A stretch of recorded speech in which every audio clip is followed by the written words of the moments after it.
ఓం ఉన్మేష నిమిషోత్పన్న విపన్న భువనావల్యై నమః అనే మంత్రాన్ని 90 రోజుల పాటు 1116 సార్లు జపిస్తూ అమ్మవారిని ఎర్రని పువ్వులతో పూజిస్తే గుండెపోటు రాదు. గుండెపోటు నుండి రక్షించే మంత్రం ఇది. ప్రాణాపాయ స్థితిలో ఉన్న వారి కోసం, గుండెకు సర్జరీ చేయించుకోబోతున్న వారి కోసం ఎవరైనా వారు కానీ లేకపోతే పురోహితుల ద్వారానైనా ఈ మంత్రాన్ని 9 రోజులు 1116 సార్లు చొప్పున జపం చేయిస్తే గండం గడిచి పునరారోగ్యం పొందుతారు.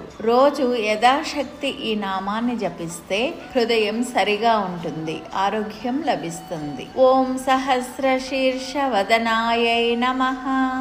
పరబ్రహ్మ స్వరూపమైన అమ్మవారు విరాట్ పురుష స్వరూపంలో ఉంటుంది. విరాట్ పురుషుడు సహస్ర శీర్షాలతో ఉంటారు.